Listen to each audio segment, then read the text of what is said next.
The Tompkins County Public Library is something of a community institution, offering everything from book clubs to meeting spaces to its free internet workstations to its catalog of over 250,000 items. And it's been a part of the community for a long time. The library was founded in 1864, which means that this year, the library will be celebrating its 150-year birthday. And here to talk about some of that 150-year history and what the library is doing to commemorate the event is Susan Currie, the library's director. Susan, thank you so much for joining us this evening. Thank you so much for inviting me. Why don't we start out with the beginning? How was this library founded in the first place? It's a wonderful story.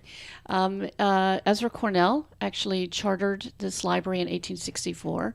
He introduced the legislation in Albany at the legislature, and it was chartered actually on April 5th, 1864. So this Saturday truly is the 150th anniversary of the chartering of the library.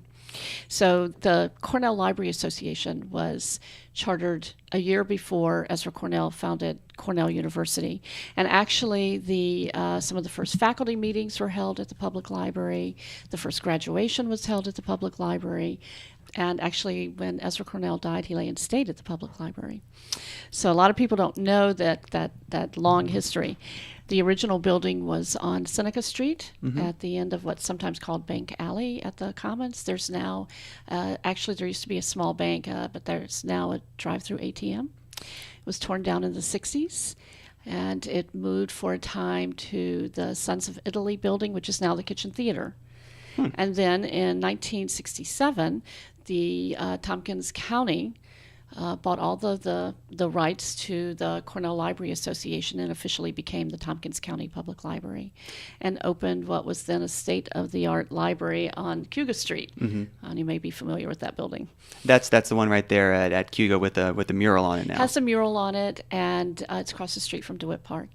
And in 2000, the public library moved to its current location, which had been a Woolworths building. So the Ithaca, Tompkins County, and the library were all early examples of sustainability and repurposing the Woolworths building for the library. It's a beautiful building. It's been there for 14 years.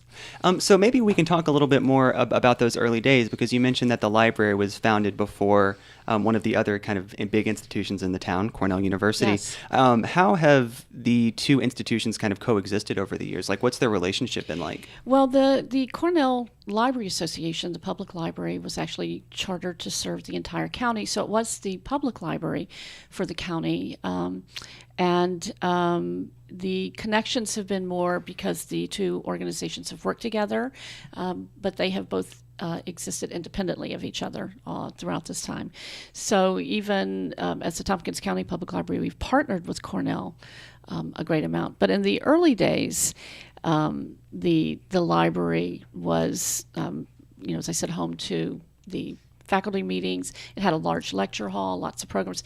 There was actually the DeWitt Guard practiced their drills there. There was a bank there. His office was there. It was a beautiful building. A bit of trivia that people might not know, even though the original building is no longer there. The building that's on the Ithaca City Seal, if you look at the City Seal, there's a building. It's the original library building, the Cornell Library Association. So it's a bit of trivia to dazzle your family and friends. So there has been a long association between Cornell and the library, collaboration on programs. But public libraries and academic libraries complement each other. Academic libraries are collecting for deep research and for the ages. Public libraries must reflect the wants and needs of their immediate community. So a public library absolutely has to be responsive to what their community wants and needs. And that's something this library has done very well for 150 years. And thinking about that 150-year history, that takes the library through, kind of the Gilded Age at the end of the 19th century and through the Great Depression and through, World War I, World War II. So what are some of the big challenges that the library's faced kind of over the years? Well, actually, there was a point at which during the Depression, the library closed briefly, budgetary problems. And that's something that public libraries face all the time anyway, is there's always a budget issue. But there are a couple of other interesting things about the history of this library is that you know about Andrew Carnegie and his Public Library Initiative. Of course, clearly Ezra Cornell was way ahead of the curve in that, so I think that's an interesting historical point. The building actually opened in 1866, and the bookmobile service started in 1928.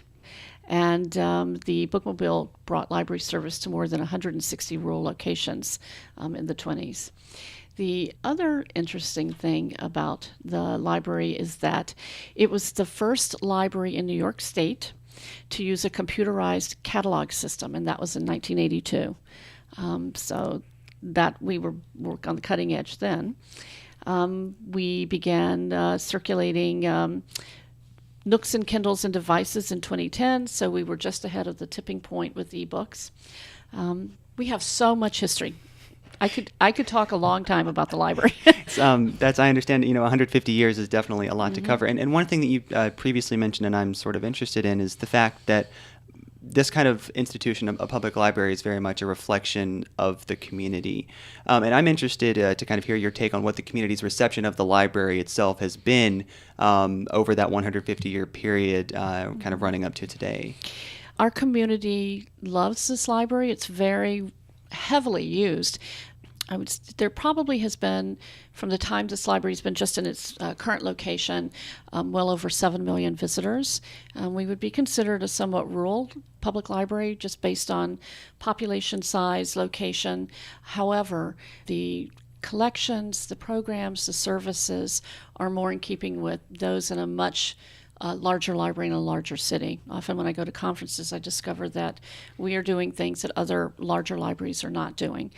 The library is well loved by this community. I believe that Ezra Cornell recognized that a great community that had a great thirst for knowledge deserved a great library. And that has been the case for 150 years in this community, with 3 academic institutions, higher education, the great school system.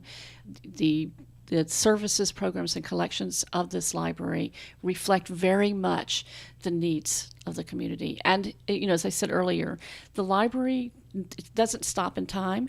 It must be all things to all people at all times. So we say all ages at all stages. It's never an either-or proposition for us. So the moment that ebooks and devices came along, it didn't mean that it was an either-or proposition with books. It's both. So we make sure that we have everything that anyone might need available to them. So this is the real 150th anniversary coming up this week. So what are some of the events that the library has planned? Well, we have some wonderful events planned. First is the art opening, which is tomorrow night. We are part of Downtown Ithaca's Gallery Night, and we have 3 art exhibits opening tomorrow. First is the Artist in the Archives, and that's an installation by artists Carla Ray Johnson, Barbara Page, and Joanne Wilcox. And it's actually their art is designed to showcase the discoveries and connections that are made possible at libraries. And they have done this through re-envisioned and repurposed library cards and card catalogs. And then there's also Talk Tompkins, an audio-visual exhibit of photographs and interviews with members of Tompkins County, and this was done by Ben Altman. And then we have our own card catalog project, which is called Diary of a Library. We have a 15-drawer card catalog, which is a drawer for each decade, and this is a way of tying the past with the future. Obviously, there are very few libraries, if any, with card catalogs anymore, but this is a community card catalog with a collection of library cards created from the community, throughout the community, through drawings, poems, stories, and photographs that celebrate the 150 years. The other program we have is on Saturday at noon in the Avenue of the Friends. We will have local officials with lots of proclamations. Chair of the County Legislature, Mike Lane, Mayor Savanti Myrick, Senator O'Mara, Assemblywoman Barbara Lifton, and we're hoping to see the New York State Librarian, Bernard Margolis, come.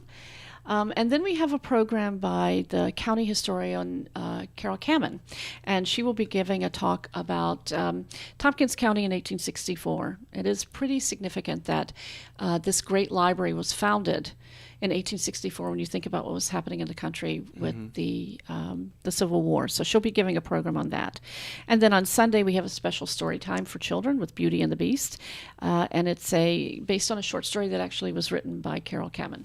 an original story. Oh, interesting. So if that's what's happening this weekend, what's in store for the next 150 years for the library? So the library will always need to change to meet the needs of the community. And some of the things that we see on a daily basis is a great need for what generically we would call digital literacy. But this is really 21st century skills. Everything from helping people learn how to set up an email account, apply for jobs online, tax information, healthcare information, to giving them the ability to create their own content and to curate their own content. So, for example, for teens, it might be creating their own graphic novels or comic books and being able to have them either digitally or in print. It might be helping people manage their digital photo collection. So digital literacy runs the gamut from basics to very complicated software work. Then also we have a growing need for English as a second language. That demographic is growing in our community. So we have partnered with Tompkins Learning Partners and TST BOCES for a program, but we see that as a great expansion. One of the things that will always be essential in the library is the collection, regardless of the format. So libraries are about reading and literacy, so we don't see that going away. And that's definitely a need. Programming, bringing civic and cultural and educational programming, that will continue to be a need, and we would like to see more of that. I see the library continuing to be the downtown anchor and the community, a great institution for community connections, and I think that need is growing. We've had double-digit increases in our programming over the last 4 years and in attendance. So I think that's going to continue to be a need. Well, I have been speaking with Susan Currie, the director of the Tompkins County Public Library. Susan, thank you so much for joining us this evening. Thank you so much, and I hope to see you in the library.